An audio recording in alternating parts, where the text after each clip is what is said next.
In early 2022, the West declared economic war on Russia. They promised a swift, crushing blow. Billions in frozen assets, unprecedented export bans, a full frontal assault. They called it crippling, they called it unprecedented.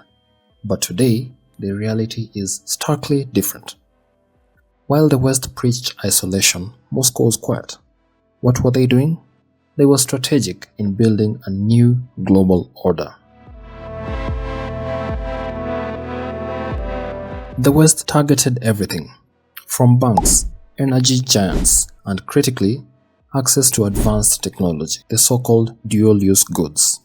The ambition was clear: freeze the economy, grind the defense industry to a halt. The West expected surrender, but Russia, they had other plans.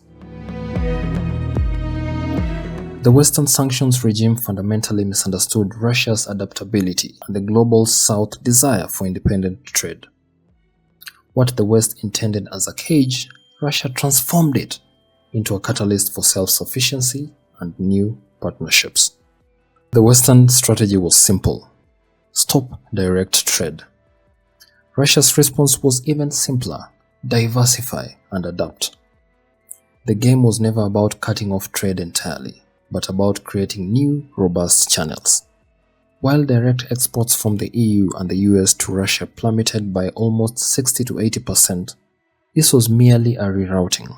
Russia deftly reoriented its supply chains. Nations like Turkey, the United Arab Emirates, China, Kazakhstan, Armenia, Kyrgyzstan became crucial hubs. Their trade data reveals a strategic realignment, fulfilling market demand that the West abandoned. Let us take an example of Turkey. Turkey's exports to Russia surged by $1.5 billion in 2022. The United Arab Emirates' total trade turnover with Russia hit a record $10 billion in 2024.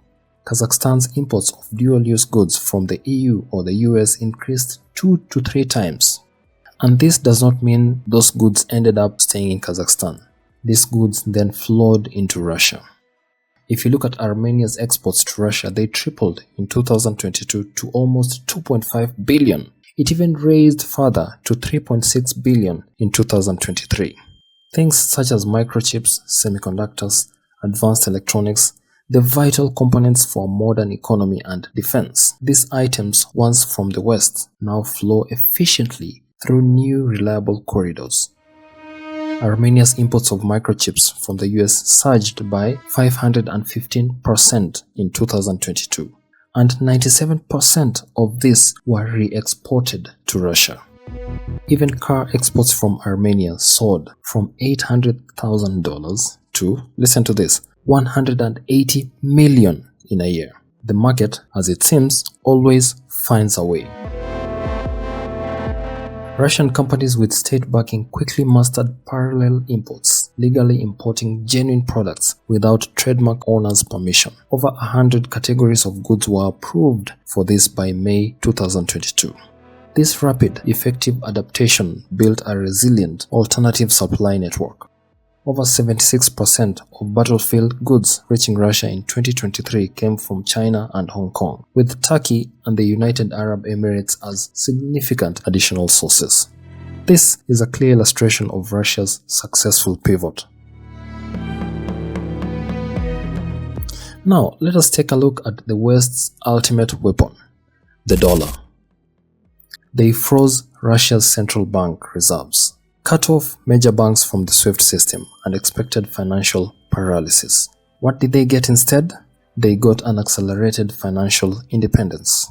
The freezing of some $300 billion of Russia's foreign exchange reserves in February 2022 solidified Moscow's long-term de-dollarization strategy. Russia had already reduced its dollar holdings. This move simply pushed them faster into robust alternatives. Russia dramatically increased its use of local currencies. With China, over 90% of trade in 2023 was conducted in rubles and yuan. India now pays for Russian oil in rupees. I have talked about this in my previous video on de-dollarization.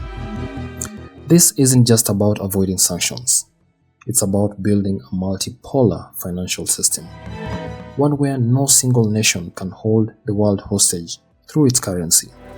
Russia has accelerated its own financial messaging system, SPFS. I have also talked about this in my de-dollarization video. This is an alternative to the SWIFT system. China's own CIPS system has become increasingly vital. There are a lot of central banks globally that are observing the weaponization of the dollar. They are massively increasing their gold reserves. This is also something that I have talked about in detail in my de-dollarization video. In 2022, central banks bought a record 1,082 tons of gold, followed by another 1,037 tons in 2023. This insatiable demand for gold is a direct response to the perceived unreliability of dollar assets. A lot of Western experts predicted Russia's economy would shrink by 10 to 15% in 2022. They were spectacularly wrong. In 2023, Russia's GDP actually grew by an estimated 3.6%. It actually outperformed a lot of many G7 nations. The IMF projects continued growth of 2.6% in 2024 and 1.5% in 2025. It is clear that Russia didn't just survive, it adapted. Massive state investments into domestic production, particularly in its defense sector, provided a powerful economic stimulus. Military spending now accounts for over 7% of GDP in 2024. It is the highest since Soviet times. This is also nearly 40% of federal budget spending. This has spurred growth in manufacturing and related services, creating jobs and boosting domestic demand. The Russian military-industrial complex, with over 6,000 companies and 3.5 million employees, is a formidable engine of growth. Production lines run through the night, churning over 1,500 tanks a year and 250,000 shells a month. This is not just about cutting-edge innovation. It's about sheer overwhelming quantity and effective use of available technology. They have successfully adapted, refurbishing older platforms like the T-72 and the T-80 tanks and integrating new systems into existing platforms. It's a pragmatic, effective strategy for wartime. So what have the 2 years of crippling sanctions achieved?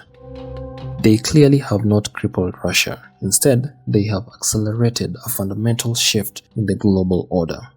They have shown that a resource-rich nation with strategic leadership and willing partners can resist external pressure and forge its own path. Russia's resilience, far from being a failure of sanctions, is a testament to the emerging multipolar world. And I should talk about this, emergence of a multipolar world. It demonstrates that economic interdependence can be reforged and that financial power can be decentralized, and that nations will prioritize their sovereignty and economic security over compliance with perceived dictates. The sanctions were not really about stopping Russia. They were a test. And on all counts, Russia has passed. The era of unquestioned Western economic dominance is over. The global landscape is forever changed. And for Russia, this is not a defeat, but the dawn of a new, more independent chapter.